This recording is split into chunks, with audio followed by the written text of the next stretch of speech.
Hi hello everyone, welcome to Disha TV. ఈరోజు నిజంగా నా దగ్గర స్పెషల్ గెస్ట్ ఉన్నారు.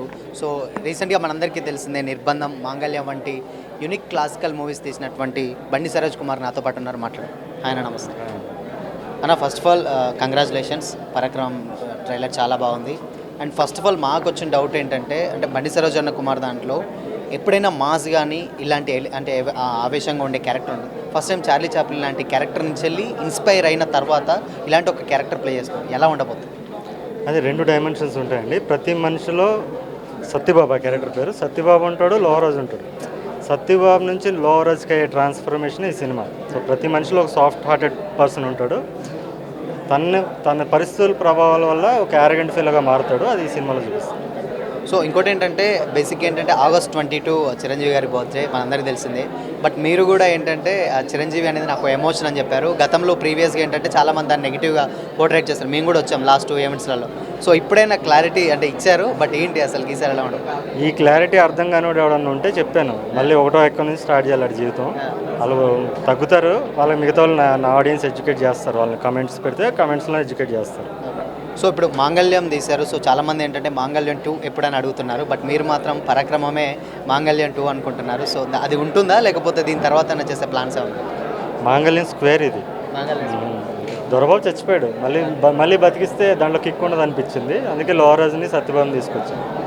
సో అన్న ఫ్యూచర్లో ఏంటంటే మీరు మాకు తెలిసినంతవరకు ఏంటంటే మనల్ని ఎవడు ఎదగనివ్వడు. సో మనమే ఒక ప్లాట్ఫామ్ క్రియేట్ చేసుకోవాలని వచ్చిన క్యాండిడేట్ మీరు. సో ఇన్ కేస్ అంటే ఇప్పుడు ఆఫర్స్ అని మీరు ఎదిగారు అంటే ఫేమ్ వచ్చిన తర్వాత డైరెక్టర్స్ ఎవరైనా ఆఫర్స్ ఇస్తే చేయడానికి రెడీ ఉన్నారా? 100%. నేను ఆల్రెడీ 2-3 ఆఫర్స్ వస్తే చేయాలని టెంప్ట్ అయ్యి కొంచెం ఆగాను. ఎందుకులే, మనం నా ఫుల్ పొటెన్షియల్ ఇంకా తెలియాలంటే నేనే ఇంకో సినిమా పెద్ద తెర మీదకి వచ్చాక బయటపడుతుంది నా టాలెంట్ పూర్తిగా అని చెప్పి ఆగాను. ఈ సినిమా తర్వాత నాకు రిలాక్స్ అవ్వాలని నిద్రలేదు. నాకు నైట్ కూడా నిద్రపోలేదు, వర్క్ చేసుకుని వస్తున్నాను. సో నాకు ఈ పనులు ఇవన్నీ కూడా నాకు స్ట్రెయిన్. నా హైయెస్ట్ పొటెన్షియల్ కానీ నా ప్రైమరీ ఇంట్రెస్ట్ కూడా యాక్టింగ్.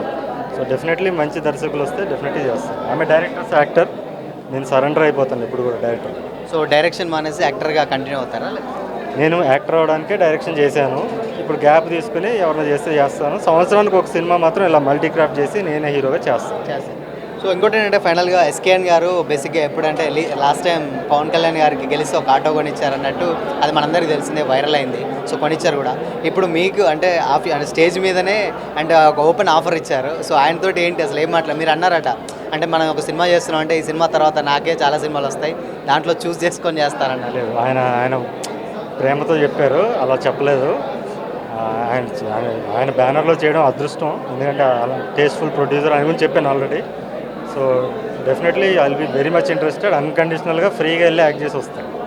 సో ఫైనల్గా పరాక్రమం గురించి ఆడియన్స్కి ఏం చెప్తారు? ఇన్ కేస్ ఏంటంటే మీకు సపరేట్ ఫ్యాన్ బేస్ ఉంటుంది అంటే బేసిక్గా ఎవరైనా కానీ ఒక సినిమా హీరోని చూసిన తర్వాత యూట్యూబ్లో చూసి వాళ్ళు స్వతహాగా టికెట్ కొన్నాక డబ్బులు ఇచ్చిందే కానీ సినిమా చూసాక కూడా ఈవెన్ సందీప్ కిషన్ గారు కూడా ఇందాక ఒక 500 రూపీస్ ట్రాన్స్ఫర్ అలాంటి యూనిక్ క్యారెక్టరేషన్ క్రియేట్ చేసిన క్యాండిడేట్ మీరు ఏం చెప్తారు ఆడియన్స్కి పరాక్రమం గురించి? ఏం లేదు, థియేటర్కి వచ్చి చూడండి, ఈ సినిమాని బ్లెస్ చేయండి. డెఫినెట్లీ ఫస్ట్ డే ఈ సినిమా మిస్ అయితే కనుక ఒక మంచి ఎమోషన్ మిస్ అవుతారు మీరు. నేను భాషా సినిమా ఫస్ట్ డే చూశాను, Munnabhai MBBS cinema first day చూశాను. నాకు ఆ మెమరీస్ ఉన్నాయి. అలాంటి మెమరీ ఈ సినిమా మీకు కలిగిస్తుంది. సో ఇంకోటి ఏంటంటే ఇందాక మీరు అన్నట్టు చాలామంది ఏంటంటే అంటే సందీప్ కిషన్ గారిని కూడా సో ఎవరో తిడుతున్నారు అంటే నన్ను తిడుతున్నారు అని చెప్పేసి అన్నారు. కొంతమంది అది పాజిటివ్గా తీసుకుంటారు, కొంతమంది నెగిటివ్గా తీసుకుంటారు. బట్ లేకపోతే ఏంటి అసలు పెయిన్ నుంచి వచ్చిందా లేదు? లేదు, సందీప్కి నాకు ఒక ఎమోషన్ ఉంది. తను ఏదో చెప్పాడు, అలా ఏం లేదు. దానికి దీనికి సంబంధం లేదు. అంటే ఇప్పుడు మనం వయసు పెరిగే కొద్దీ అర్థం చేసుకోవడం పెరుగుతుంది, అన్నీ పెరుగుతాయి. తను ఉన్న సిచ్యువేషన్ నాకు చెప్పాడు. అవన్నీ వేస్ట్. తను is already A star, pan India actor. నేను చైల్డ్హుడ్లో డ్రీమ్ చేసిన వన్ ఆఫ్ ది యాక్టర్స్ ఇప్పుడు సందీప్ అయ్యాడు. ఆయన నాకన్నా పెద్ద పొజిషన్లో ఉన్నాడు. తను వచ్చాడంటే ఒక కళాకారుడిగా సాటి కళాకారుడిని ప్రోత్సహించాలి. అరే వీడేదో గొప్పవాడని రాలే వీళ్ళిద్దరూ, కానీ ఇంతకుముందు వచ్చిన ముగ్గురు కూడా అరే వీడు కష్టపడుతున్నాడు, ఇలాంటి టాలెంట్ అన్నోటిస్ట్కి వెళ్ళకూడదని చెప్పి వచ్చారు. సో ఫైనల్గా ఏంటంటే August 22 చిరంజీవి గారి బర్త్డే, మీ సినిమా రిలీజ్ కూడా అదే రోజు. సో మీరు ఏం మాట్లాడినా నేను సినిమా బాగున్నా చిరంజీవి గారి గురించి మాట్లాడతాను, బాగాలేకున్నా అది ఎమోషన్ అని చెప్పారు. ఒక మాటలో ఏం చెప్తారు చిరంజీవి గారి గురించి? చెప్పాను కదా ఆల్రెడీ, ఇంకేం చెప్తాను అంటే ఇన్కేస్ 22 సెకండ్ అయితే అదే రోజు మీ బర్త్డే కూడా రిలీజ్ అయింది. అదే నేను చిరంజీవిని చూశాక సినిమా చూశాను. ఆయన పుట్టినరోజు నా సినిమా రిలీజ్ అవ్వడం నేను ఛాలెంజ్లో చిరంజీవిలాగే బతికాను నిజ జీవితంలో, అది ఈ సినిమాలో చూపించాను. సో ఇది కరెక్ట్ టైం అనిపించింది. నేను మాంగళ్యం సినిమాలో డైలాగ్ రాశాను, నువ్వు చేసే పనిలో నిజాయితీ ఉంటే యూనివర్స్ నీకు సహకరిస్తుందని. అలా యూనివర్స్ నాకు సహకరించి ఈ 22 అనే డేట్ తీసుకొచ్చింది అనుకుంటున్నాను.